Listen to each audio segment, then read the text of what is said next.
Kalau perempuan dan perempuan alasannya itu. Kalau laki-laki dan perempuan, kata De Montaigne, lebih tidak mungkin lagi.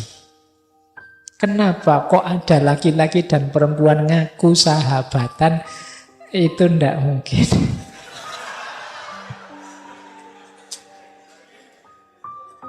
Kalau normal loh ya. Kenapa? Ada unsur erosnya pasti.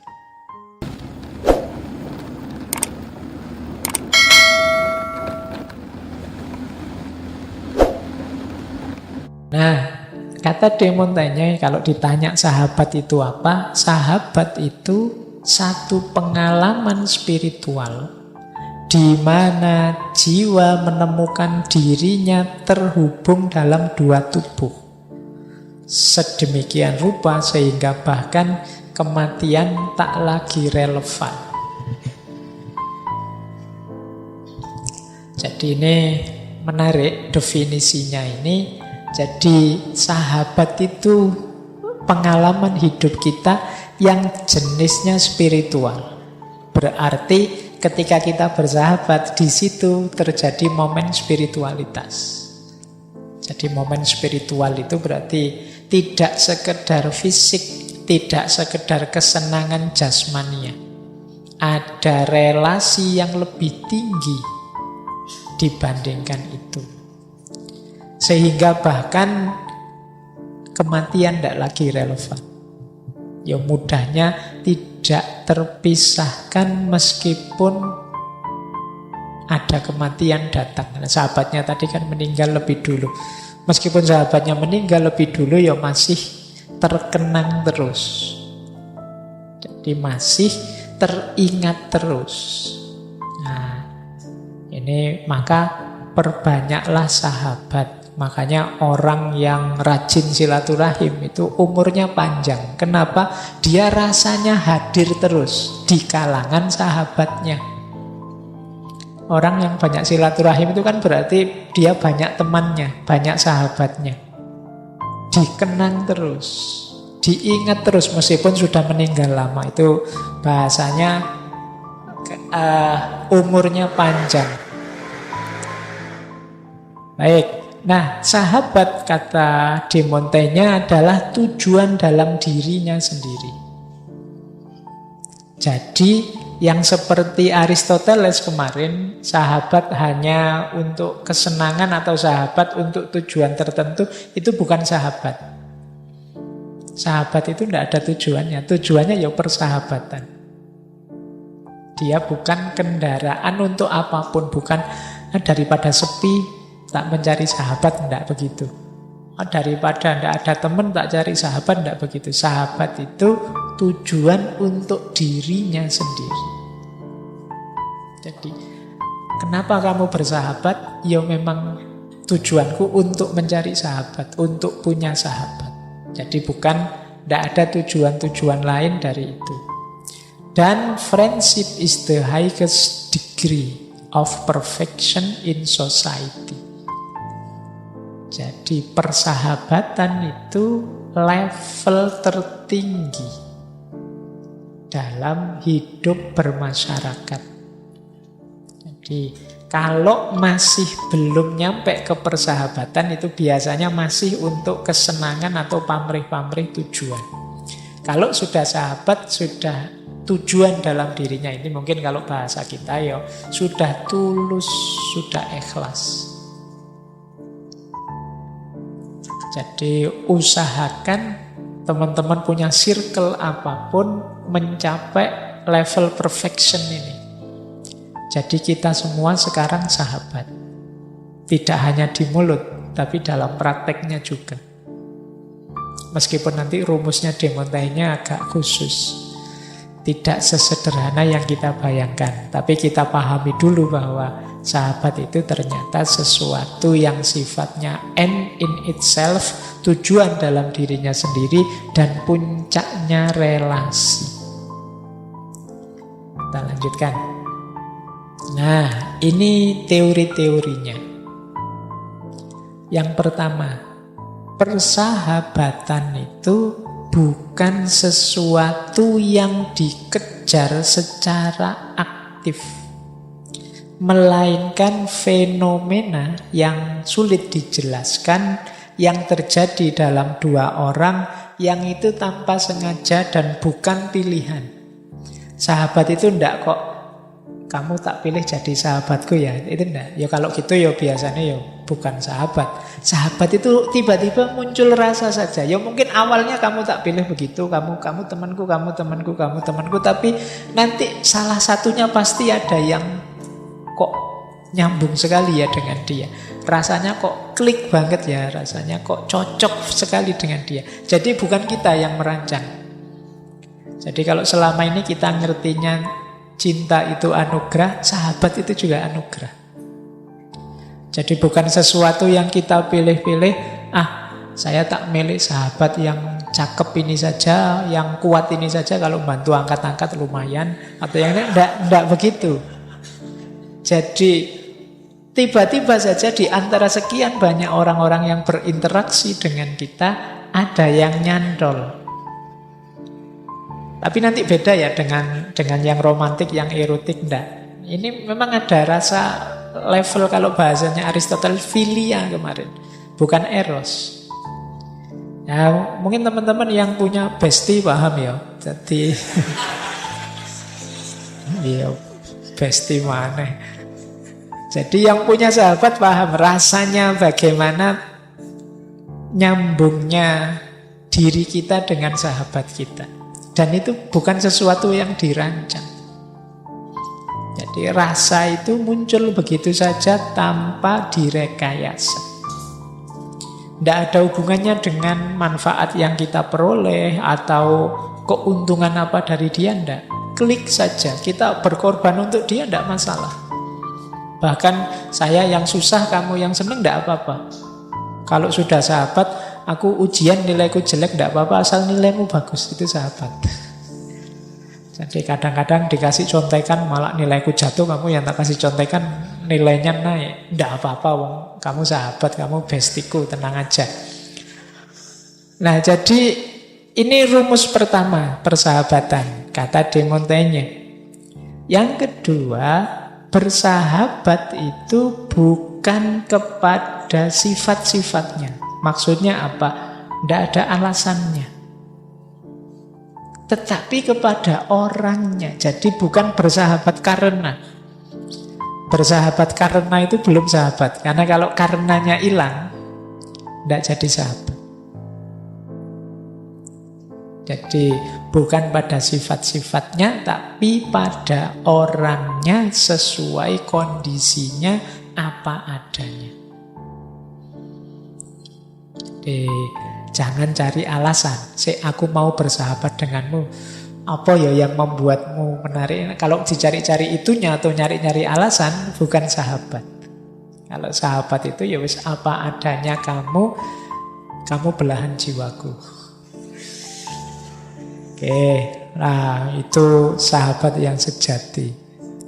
Makanya ada quote yang terkenal sekali dari De Montaigne tentang sahabat di bukunya On Friendship. Itu beliau bilang begini, kalau seseorang memaksaku untuk mengatakan mengapa aku menyukainya, aku merasa ini tidak dapat diungkapkan. Karena dia adalah dia, karena aku adalah aku. Jadi mengapa sih kok sampai segitunya dengan Labuti misalnya? Susah jawabnya, ya karena aku begini, dia begitu, sesuai dirinya, aku sesuai diriku. Karena dia adalah dia, karena aku adalah aku. Jadi bukan syaratnya. Karena kalau ada syaratnya misalnya, oh karena dia ganteng, oh yang sana juga ganteng, yang situ juga ganteng, oh karena dia pinter, lumayan untuk nyontek-nyontek, bisa lah. Enggak, kalau hanya pinter, yang lain mungkin banyak yang pinter juga. Nanti ada yang lebih pinter, ini sahabat ditinggalkan, enggak ada passionnya kan. Tapi aku suka padanya karena dia adalah dia. Dan aku adalah aku. Makanya bisa nyambung. Jadi karena dia yang seperti itu apa adanya, dan aku yang seperti adaku sekarang, itulah maka kita bisa bersahabat. Jadi memang tidak bisa dijelaskan. Berarti ya sama-sama ada rasa yang nyambung, yang klop. Inilah persahabatan. Jadi cari sahabat yang sejati, yang dia adalah dia, aku adalah aku. Tidak ada pamrih-pamrihnya, tidak ada tuntutan apapun.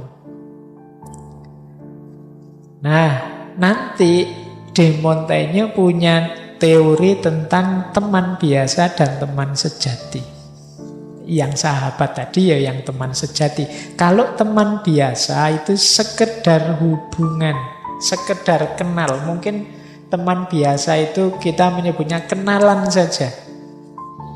Jadi biasalah kita di kampus banyak kenalan, kita di kos-kosan banyak kenalan. Ini namanya ordinary friendship.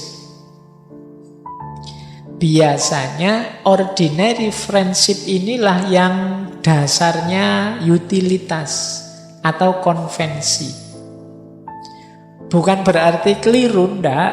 Ya kita hidup ini ya selain butuh teman sejati juga butuh teman biasa.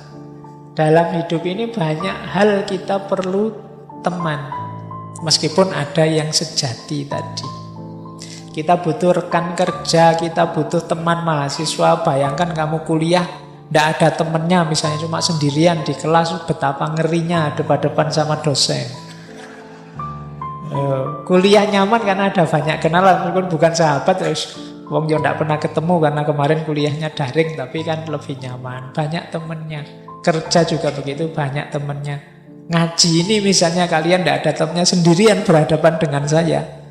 Oh, betapa saya akan males ngomong nantinya. Yang ada cuma kamu, Dok. Nah, jadi alhamdulillah ada teman yang nemenin aku ngaji. Jadi kalau ngantuk di belakang tidak kelihatan. Bayangkan kalau sendirian, wow, mesti berjuang mati-matian nahan ngantuk. Jadi ini ordinary friendship di masyarakat kerja bakti misalnya. Wah, saya tidak mau Pak kerja sama kalau tidak sahabatku, kalau tidak bestiku. Oh, kamu kalau di kampung ya kalau nyari itu tidak jadi kerja bakti nanti. Ordinary friendship juga penting.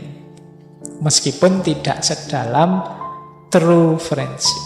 Jadi persahabatan yang sejati. Jadi tadi saya bilang manusia itu makhluk sosial ya, antara lain kita perlu orang lain. Paling tidak sebagai ordinary friendship. Yang ini lewat konvensi-konvensi, utilitas itu manfaat yang kita terima. Jadi tidak harus sahabat yang mendalam. Tapi hidup ini jadi penuh makna kalau kita punya sahabat juga yang mendalam. Ini konsep yang pertama, namanya ordinary friendship. Nanti ada true friendship. True friendship ini teman sejati. Ini yang tadi, yang didefinisikan tadi. Ini Labuti. Cirinya mudah, kata De Montaigne. Biasanya kalau sudah sahabat itu di depan kita dia perannya banyak. Kadang kayak saudara, kadang kayak bapak, kadang kayak teman, kadang kayak pacar. Kayak pacar jangan diartikan, wah nanti kalau cowok sama cowok berarti nggak normal, Anda begitu. Kayak pacar itu misalnya perhatiannya, misalnya kepeduliannya dan lain sebagainya. Kayak ayah itu mungkin suka menasehati kalau kita melenceng. Kayak saudara, kayak teman. Jadi sahabat sejati itu dia multi peran. Tidak hanya sebagai teman, tapi dia akan berubah sesuai kebutuhan kita. Kadang jadi ayah, kadang jadi saudara, kadang jadi teman.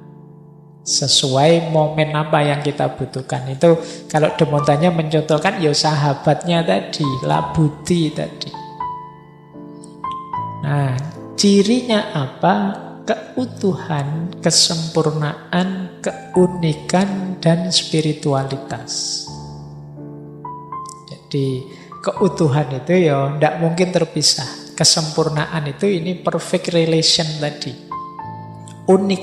Unik itu khas, tidak bisa disamakan dengan yang lain. Jadi sama-sama teman, tapi kalau dia beda. Kalau ditinggal dia bisa pening aku. Karena dia tadi sangat dekat denganku. Nanti minggu terakhir kita ketemu misalnya Maulana Jalaluddin Rumi. Beliau punya soulmate, sahabat sangat dekat, Syamsuddin At-Tabrizi. Sampai waktu ditinggal oleh sahabatnya ini, sementara betapa galaunya, betapa stresnya. Nanti kita belajar di minggu terakhir. Bagaimana persaudaraan dalam tradisi Sufisme. Tapi di tradisi filsafat barat seperti pikirannya de Montaigne ini namanya true friendship. Jadi tidak hanya untuk pacar kita itu memberikan segalanya, untuk sahabat versi ini juga begitu. Kadang-kadang lebih kita dulukan daripada misalnya kita punya pacar. Milih pacar apa sahabat? Nah itu kan kita dulukan sahabat, atau yo sekalianlah sahabat dipacari sisan. Oke.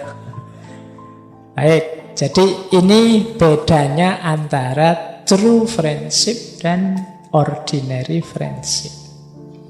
Kata de Montaigne, dalam persahabatan sejati yang aku sangat memahaminya karena aku ngalami langsung, aku memberikan diriku kepada temanku lebih dari aku menarik dia padaku. Maksudnya lebih dari aku menarik dia padaku itu, aku memberikan segalanya untuk dia, tapi aku tidak akan menunggu dia memberikan miliknya segalanya untukku. Tidak. Jadi aku tidak ada pamrih itu. Aku tidak hanya suka berbuat baik padanya lebih daripada dia berbuat baik padaku. Bahkan juga lebih suka dia berbuat baik pada dirinya sendiri daripada kepadaku. Jadi dia tidak balas apa-apa, tidak masalah. Kalau dia berbuat baik untuk dirinya, bagiku itu kayak berbuat baik padaku. Kenapa? Karena aku dekat, karena aku suka padanya. Dia melakukan yang terbaik untukku ketika dia melakukan kebaikan untuk dirinya sendiri. Jadi kalau punya sahabat, dia melakukan untuk dirinya, misalnya sedang apa sekarang? Sedang santai-santai, istirahat. Ya silahkan istirahat. Istirahatmu untuk kebaikanmu itu sama dengan kamu berbuat baik padaku. Nah itu saking dekatnya. Nah, nanti silahkan teman-teman cari ada ndak sahabat yang di level itu, yang teman-teman mau memberikan segalanya, yang bahkan ndak mikir aku. Wah, bajuku habis ya, yang bersih, pakai saja bajuku lah. Bajumu tinggal satu, aku ndak pakai baju ndak apa-apa. Ada ndak, seandainya ada ya yang kayak gitu. Itu berarti itulah true friendshipmu. Sudahlah ndak apa-apa, aku lulusnya terakhir-terakhir saja, kamu lulus duluan.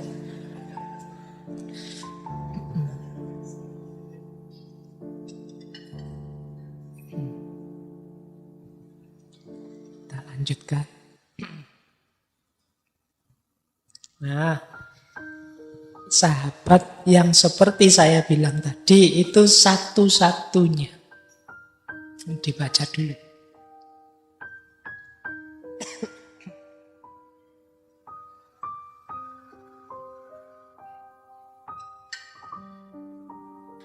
Baik, ini ada jedanya, nanti yang rekaman mendengarkan rekaman bingung. Ini kok tiba-tiba diem, ada peristiwa apa?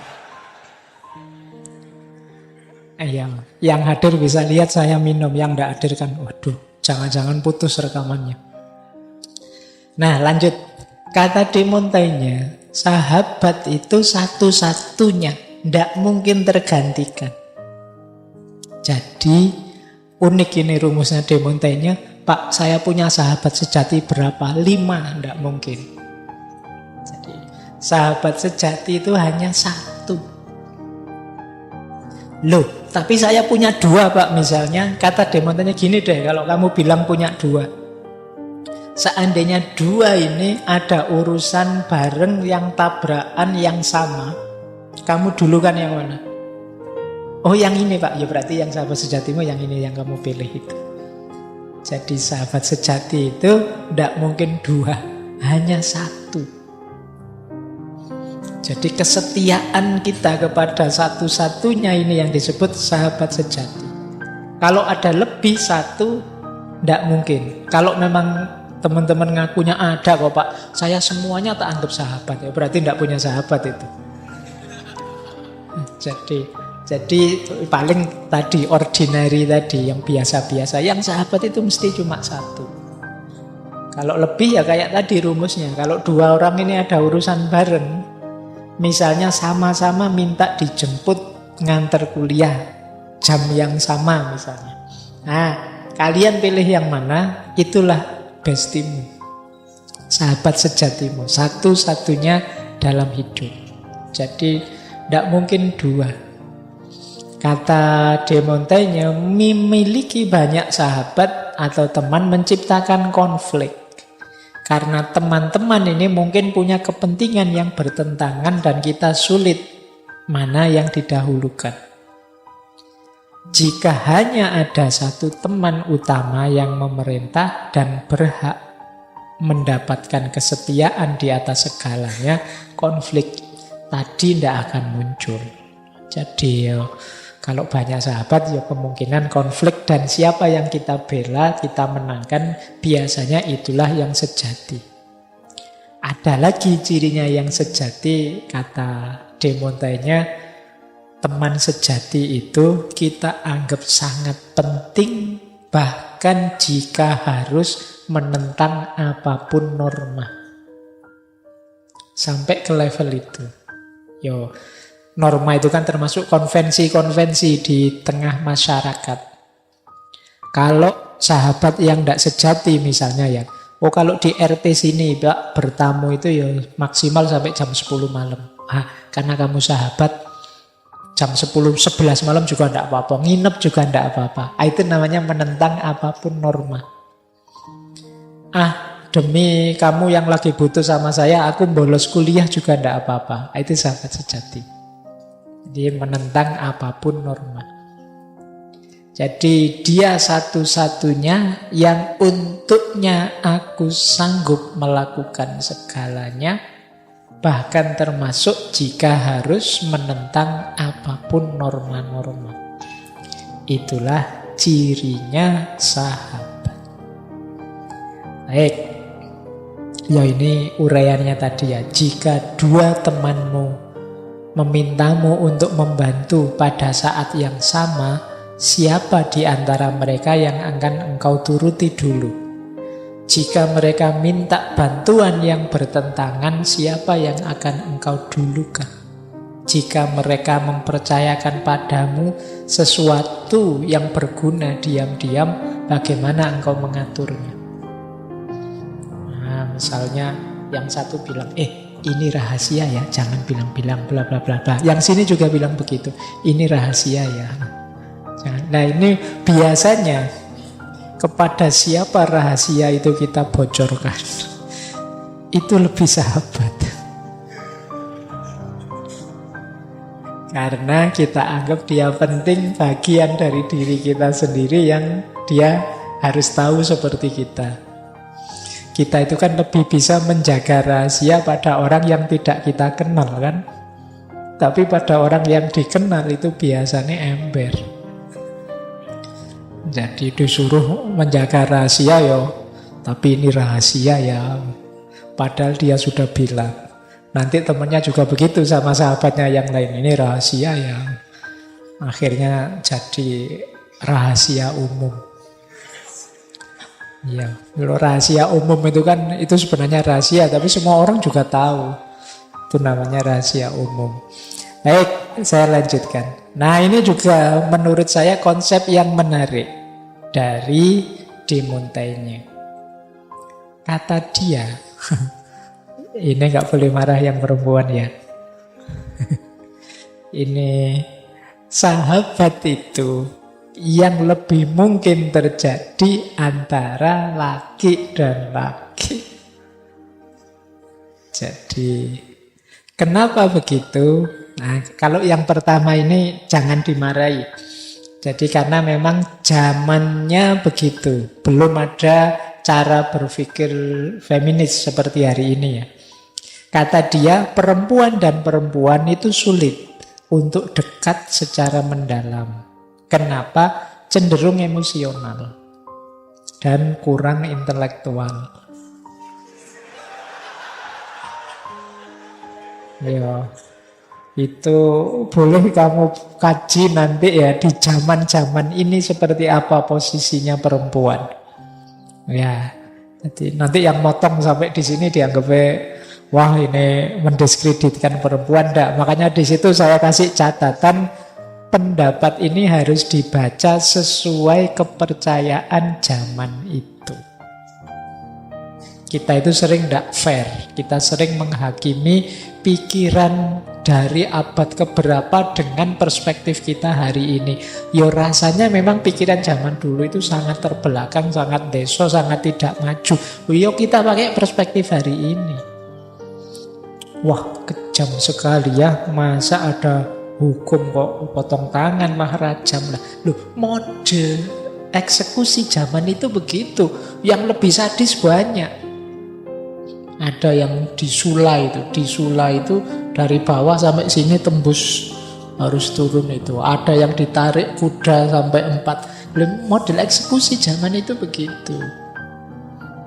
Dari perspektif hari ini tampak tidak manusiawi, tapi zaman itu begitu. Ya meskipun kadang-kadang kita juga ya sadis juga kan, hari ini ada begal lah, ada kadang-kadang ya sadisnya luar biasa. Tapi ini yang saya sebut perspektif. Jadi De Montaigne juga melihat sesuai zamannya. Jangankan De Montaigne, bahkan Aristoteles pun ya sebenarnya gagasannya tentang perempuan juga tidak terlalu positif.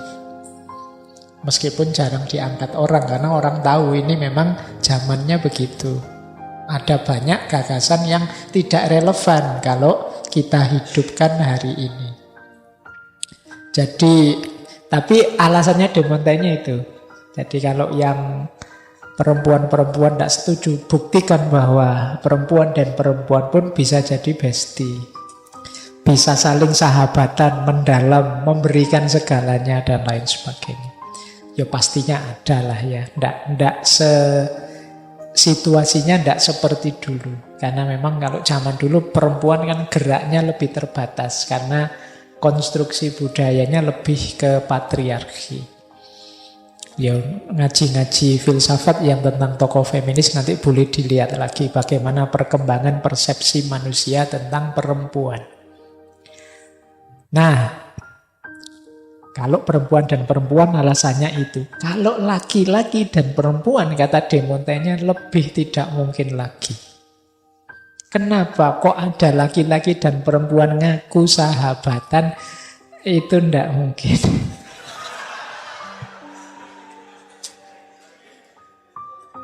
Kalau normal loh ya. Kenapa? Ada unsur erosnya pasti. Jadi ada masuknya nuansa seksual, ada dorongan romantiknya. Disadari atau tidak. Jadi kan kadang-kadang ada yang bilang itu, apa bisa laki-laki dan perempuan sahabatan? Nah, sekarang kamu tahu jawabannya. Menurut De Montaigne, tidak mungkin. Jadi tidak mungkin hanya sahabatan.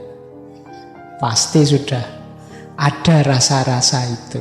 Nah, sekarang mulai evaluasi ya, aku punya sahabat perempuan atau aku punya sahabat laki-laki, enggak? Loh, kalau sekedar ordinary friendship pasti bisa. Tapi yang true friendship tadi sampai ke level untuk segalanya, itu kalau laki-laki perempuan pasti tidak sekedar friendship. Pasti ada unsur romantik erotiknya.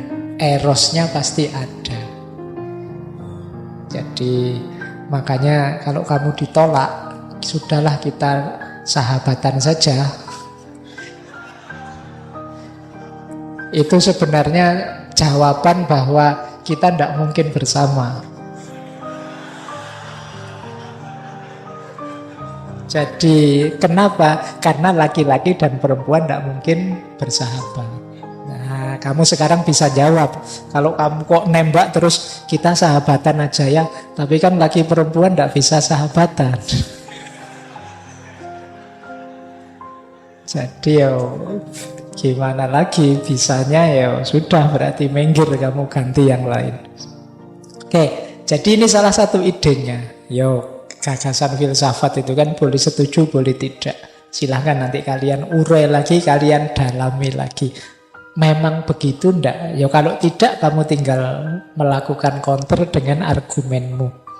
Bahwa perempuan dan perempuan mungkin saja, bahwa laki-laki dan perempuan mungkin saja sahabatan. Kamu jelaskan dengan argumen. Kalau di Montaigne tidak. Terima kasih sudah menonton video ini. Jangan lupa subscribe channel ini dan aktifkan lonceng agar tidak ketinggalan video terbaru dari channel ini. Like jika suka video ini, dislike jika tidak suka. Bagikan jika menurut kalian video ini bermanfaat. Tetap tersenyum, jangan mengeluh.